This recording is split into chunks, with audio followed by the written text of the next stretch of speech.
If you came across some old medals like this, it probably set you wondering about the person who'd won them and the battles that they'd fought. Well, Jack and I were talking about these, and we began to wonder what happens to the soldiers when they leave the army. When they get old, where do they go? Where do they live? Well, today's programme is about just that. We'll be telling you about one very famous old soldier, the Duke of Wellington, and also about a group of old soldiers who are known all over the world as the Chelsea Pensioners. But one thing we did find out is that the proper name for them is the Inn Pensioners of the Royal Hospital, Chelsea. And another thing we found out is that there are lots of connections between the hospital and the Duke of Wellington. I don't know whether your mother ever lets you loose with a £5 note, but next time you're within touching distance of one, you have a look for the hidden man. He's here. You've got to hold it up to the light to see where he is, but it's a ghost image of this man here. And he's none other than the Duke of Wellington. And we remember him most for winning the Battle of Waterloo in 1815. Well, because the Duke was so famous, a lot of his things were kept and are still around today. Like his walking stick, for instance. This is a rather special walking stick because as the Duke got older, he got rather hard of hearing, and this is also a hearing aid. It's made of hollow metal, and it's got an earpiece here. And he would put it up to his ear like this. And we've also got Apsley House, which is now known as the Wellington Museum. And Jill went there with a group of children from St Francis School, Peckham. Apsley House is at Hyde Park Corner and used to be known as Number 1 London, not because it was number 1 in a street, but because it was considered to be the most important house. Postmen even delivered letters addressed just to Number 1 London. Inside there are lots of pictures. This is one of the French Emperor Napoleon, the Duke's most famous enemy. There's a story that says that Napoleon thought men with long noses made the best generals. And just before the Battle of Waterloo, he asked how long Wellington's nose was. "Sire," came the reply, "he has the longest nose in all Europe." I don't suppose Napoleon felt too happy about that answer, and in fact the French army lost the Battle of Waterloo. Wellington thought this painting was the best picture of the battle, and he decided to buy it. The artist wanted an extremely high price, and the story goes that as the Duke started counting out the sovereigns, the artist said that a cheque would do. But the Duke continued counting out the money, saying, "I don't want the bank to know what a fool I am." The children liked this picture, which shows some excited Chelsea pensioners reading the news of victory at Waterloo. Well, of course, after the battle, Wellington was everybody's hero, but he'd grown tired of fighting, and so he retired from the army. The Duke went into Parliament and found that as a politician he was no longer everybody's hero. And just like today, the cartoonists very quickly got to work. In 1828, he became Prime Minister and was responsible for many new laws. And one of these allowed shops with special licences to sell beer. Nowadays they're called off-licences. While he was Prime Minister, the Duke enlarged Apsley House, and one room that he added was the Waterloo Room, where every year he held a magnificent banquet for the officers who'd fought with him at Waterloo. This picture still hangs on the wall of the room, and we notice that the elaborate decorations, the long table and the chandeliers are still there. I like the long windows you told me about, Jill, where the mirrors slide out of the wall to cover the windows. Imagine how they would reflect the light from all the chandeliers.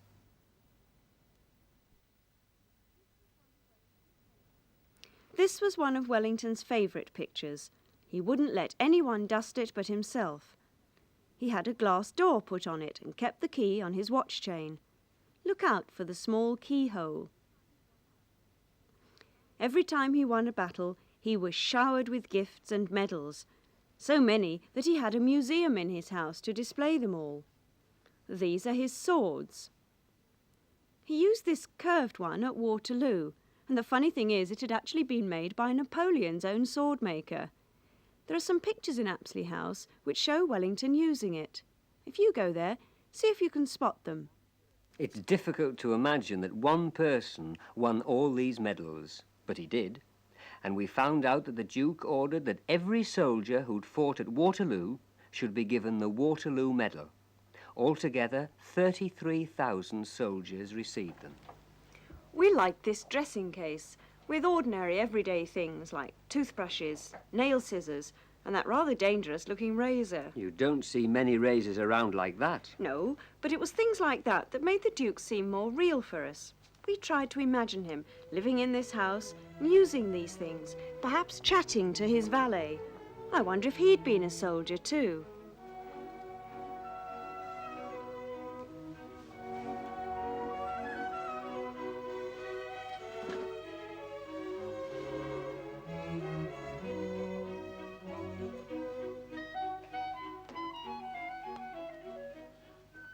Was everything all right last night, my lord?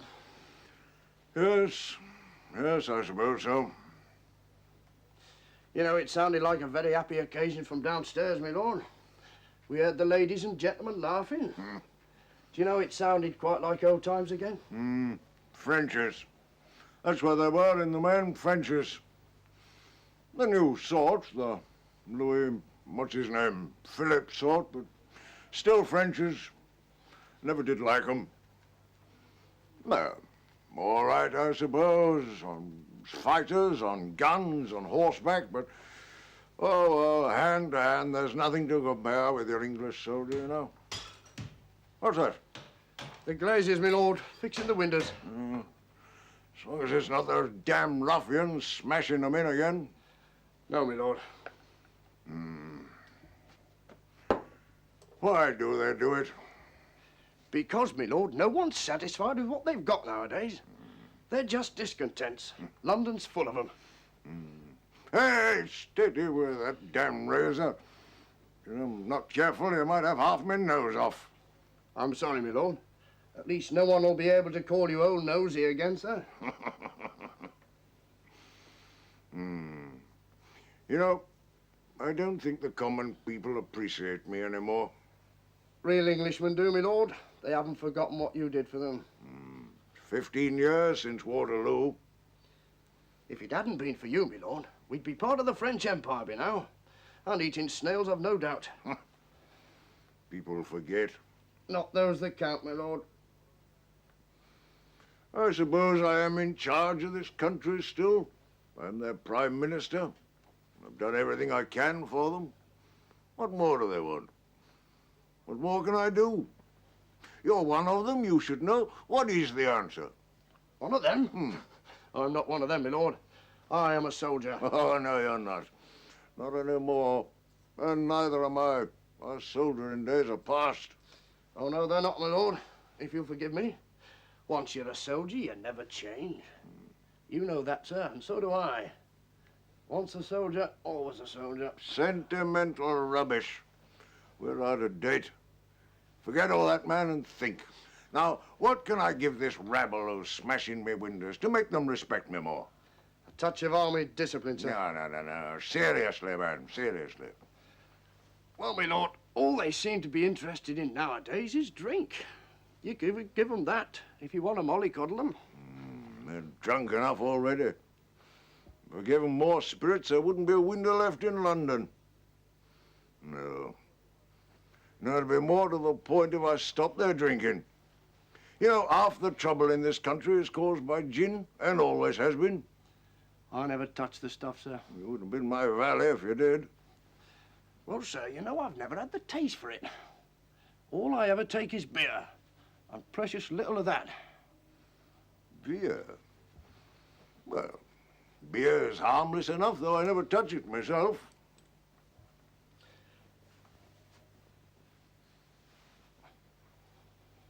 You could give 'em beer, my lord. Unload a few thousand barrels of it out there by the statue. You could sell it them then, sir, here at Apsley House, off the tavern price. That'd keep them happy, and you'd still make a profit. Is beer all that expensive, then? Well, my lord, only the taverns are allowed to sell it. No one else is. And they can keep the prices up. That's why everybody goes for gin, sir. It's dirt cheap and easy to come by. London's full of gin shops these days. Well, supposing they had beer shops instead of gin shops, eh? What then? No such luck, my lord. Only the taverns are allowed to sell beer, or one porter. Well, what if I said that anyone who wanted to sell beer could apply for a license?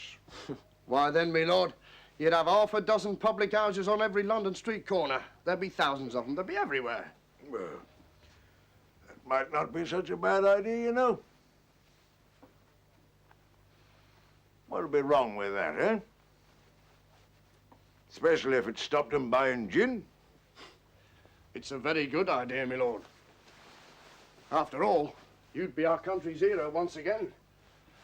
And I'd be happy for one. Thank you very much.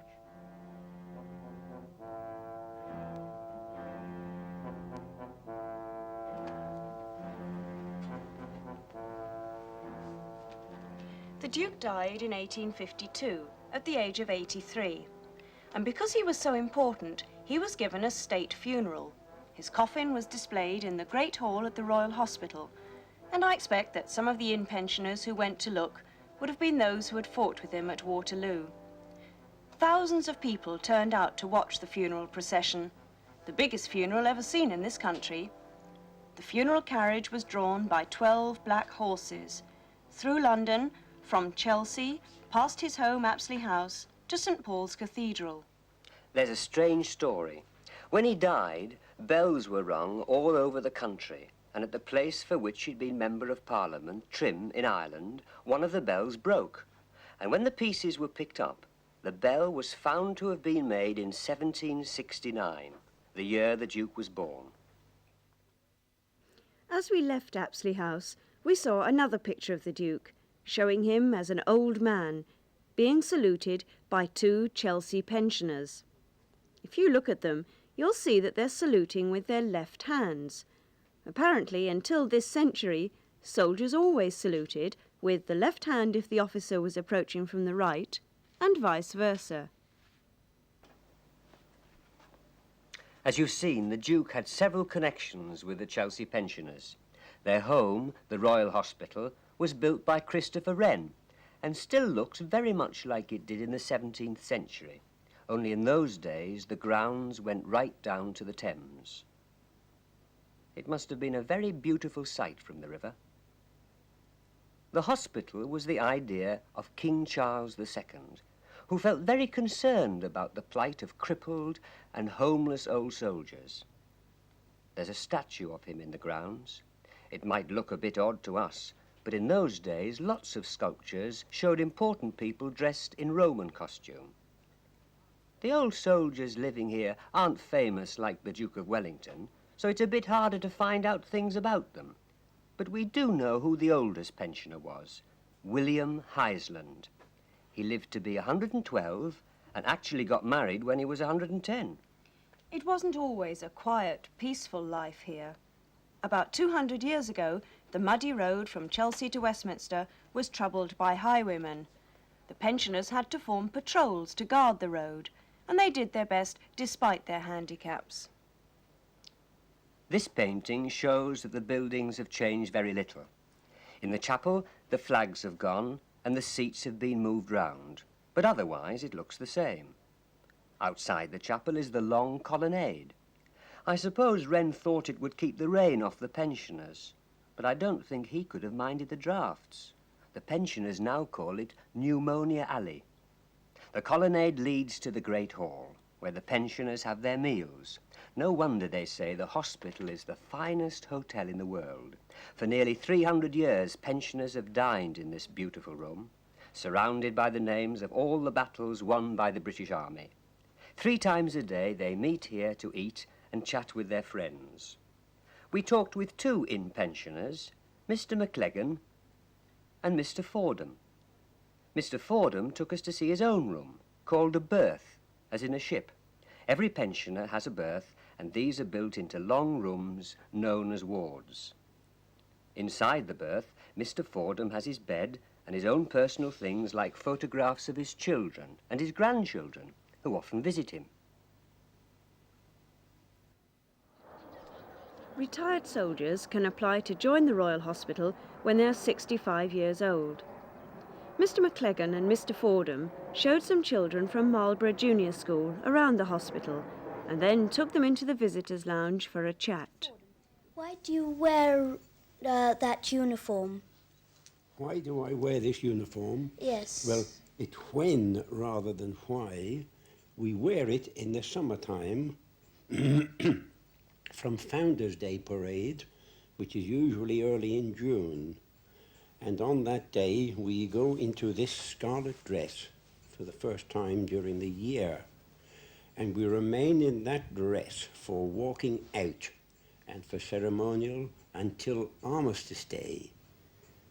After Armistice Day, we go into our blue overcoat, which is the same colour as this gentleman's coat, but it's a long coat and it's longer than this one. Mr Fordham, why do you wear the hat as well as instead of the other one? This one, Yes. this is only worn on church parades in the summertime when you're wearing scarlet, and when you're on ceremonial parades, when you're on parade like the Founders' Day parade, which this year is going to be held on the 6th of June, and it's going to be inspected, we're going to be reviewed by the Queen herself. That one's for ceremonies, but why are there two different ones for every day? This is a pensioner's hat. And it has the RH in gold letters, whereas the other one has it in red letters. But that is, when you get the rank of sergeant, you go into this. This hat, by the way, has the peculiar name of the cheese cutter. It's a very light hat. It's nice and easy to wear. It's easier to wear than the one my colleague here is wearing, because that's hard and heavy. These are hard and heavy. There you are. That one You is. see the difference? Golly, yes. Now you put that one on and see the difference. If it doesn't cover you up altogether. Much lighter. Yes, of course it is, yes, and much nicer. Are these your badges you've got on now? Medals. You mean the medals? The Yes. medals, The medals, the medals, rather. or their campaign medals, except the last two. That second one from the end, this one, is for long service and good conduct. So they So are said they to me yours? anyhow, that's what they gave it to me for, so I suppose it's quite all right. It was really 18 years of undetected crime. How do you become a pensioner? How do you become a Chelsea pensioner? Yes. Nowadays, it wasn't when I first came here. You get men who come in for 3 days. They come here on a 3-day stay, and they can find out about the hospital during that 3 days, and if they like it, they may apply then to come in. Some of them are here for 3 days. They go away, and about 5 or 6 weeks afterwards, they've decided that they'd like to come here, so they write in and they stop here. They come here. I look after the new people when they arrive. They come in on a Monday, and I meet them when they come in, show them to their room, introduce them to the people near them, take them down for their first meal to the dining hall and explain how we go to meals and the time we go to meals. Do you like the food in the hospital? Oh, the food here is very good, Gary, very good indeed. Do you like seeing children in the grounds? Oh, yes, yes, we see a don't lot of mind them children. then? We don't mind them at all. We like them to come around the grounds. Do you have a nice time here? Oh, yes, very nice indeed. Very comfortable. We're well fed and well looked after, and we get lots of entertainment. One place that's very popular is the bar, where the pensioners can play billiards and have a drink. It's run as a club by the pensioners themselves, and new recruits are soon made welcome.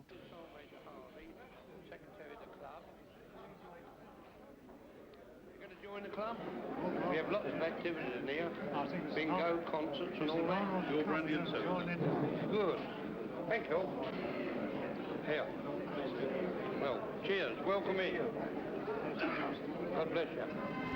Founders' Day is the big event of the year, when a member of the royal family inspects the inn pensioners.